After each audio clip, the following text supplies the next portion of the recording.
Yeti, the giant of the 20th century. Is this a family-friendly sci-fi adventure, or is it cryptid erotica? Welcome to Creepin' It Real.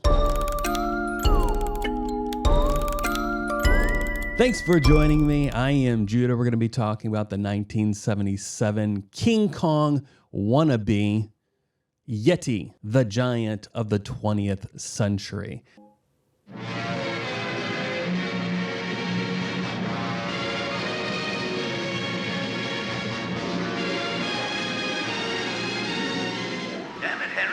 This is the first thing I want to point out.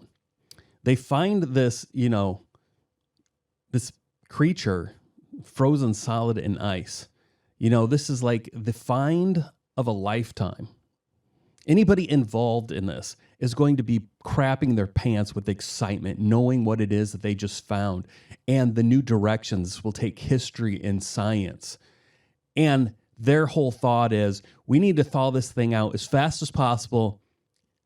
Let's use flamethrowers, because that seems like the smartest and safest way to preserve what's inside of it. There's no way at all we could accidentally damage this. This is actually the Yeti's foot. They don't even care. They're not like, oh, we could damage the flesh of this creature. They're just like, flamethrowers, the only sensible thing to do. Back to the trailer. Once and for all, what kind of a monster is it?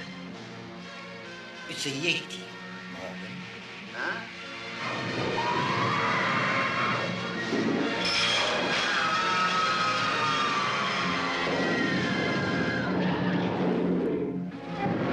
Now, this actually is an Italian film, but they connected with Canada and they got some kind of like tax rebates or something. Poor Yeti. There he was, sleeping peacefully for 1,000,000 years, then we come along and drag him into this dirty world.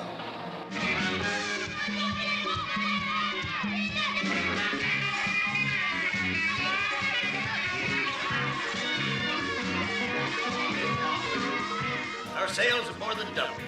The whole world.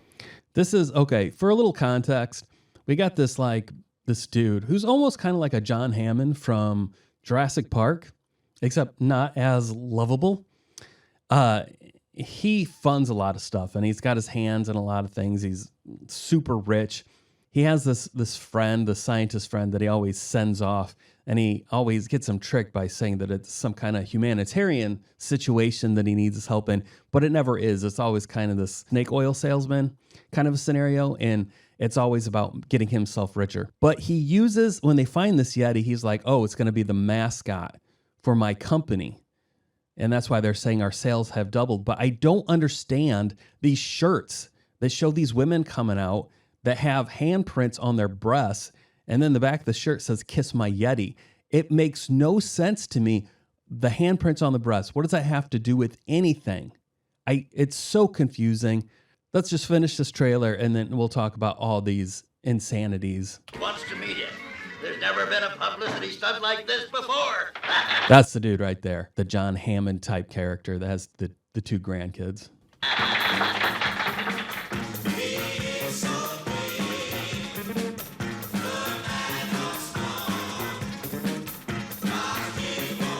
I got to tell you, it doesn't really show it too well in here, but it's almost like he's got a big poofy mullet. The first time I saw it kind of just like blowing in the wind and being all luscious and full, all I could think of was Billy Ray Cyrus.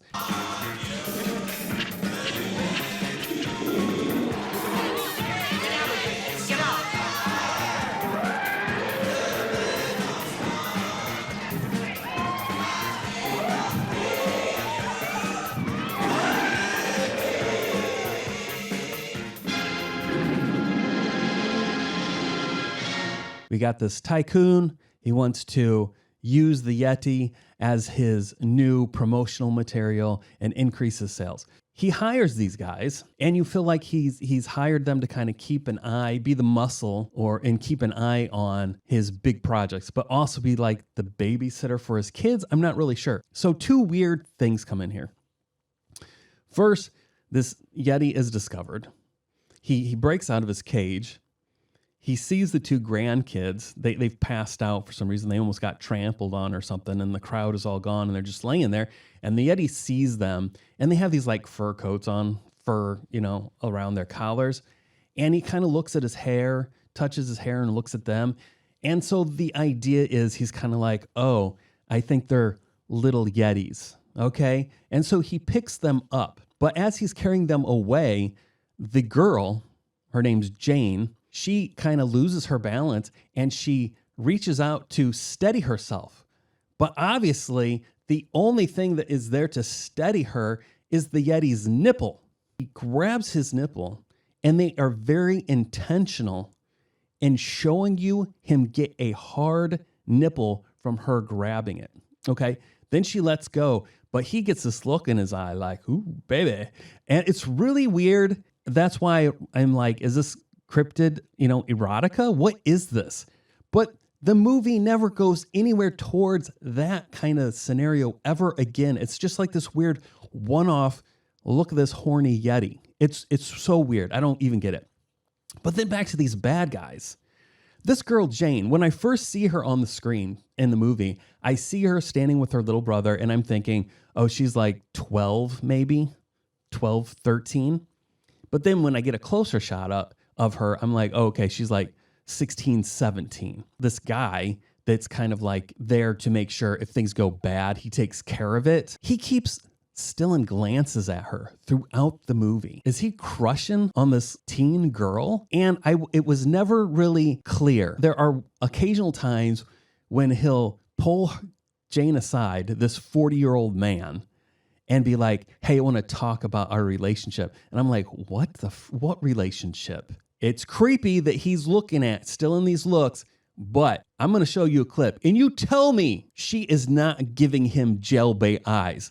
I mean, this girl looks at him, gives a little smirk, and is all like, I know you want me, and I'm going to kind of flirt with you and make you continue to desire me. It's really creepy that a little girl would do that. Is he actually hoping to have some kind of a romantic relationship with this girl?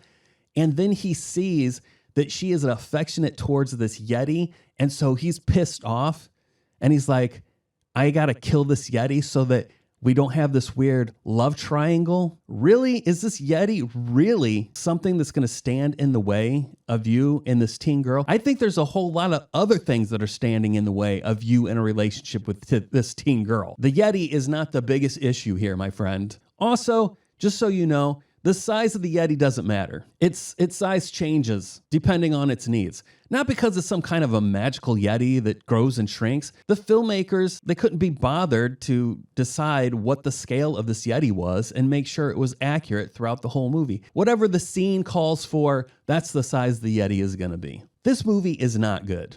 This scientist is like, we got to send him away. He doesn't belong here. And so Jane's like, go away. Go back to where you came from. And then she just randomly goes, boy, girl, leave. You know belong. It's so stupid. It's so stupid. So he gets this sad look on his face and turns away. It's kind of a, like a little Harry and the Hendersons thing. I'm surprised she didn't go up and punch him in the jaw or something. Anyway, the end of the movie is you see all these icebergs like crashing and stuff. And you see him standing there. And granted, you don't see anything. You either are like, okay, he's going back to, where he used to live, or you're thinking, this dude is so heartbroken over this little girl who clearly uses her sexuality to get what she wants. I mean, dude, she was totally given the eyes to this dude. It was so creepy. He's so broken. He's like, I'm just going to go back. And I'm one of these, snow landslides are going to cover me again. And I'm just going to get frozen in ice again. There's nothing to live for.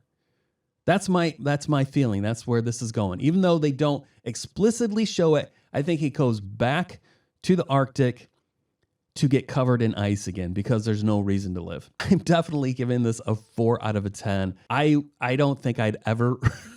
I will never revisit this. I don't think I can recommend it to you unless you just love this kind of awkward stuff. Then go for it, okay? But 4 out of 10 is where I'm standing. If you guys have any suggestions on other movies I should check out, I would love to see them in the comments below. Also, if you've seen this movie or you have other theories, maybe other nipple theories. Okay. That's it. I want to hear other Yeti nipple theories. Okay. That's what I want. If you made it this far, you get a gold star. You're a champion because I don't know. This movie is insane. You should, I can't say you should check it out. It is so weird, but there you have it. Thanks for watching. I'm Judah. This has been Creepin' Real. See you later.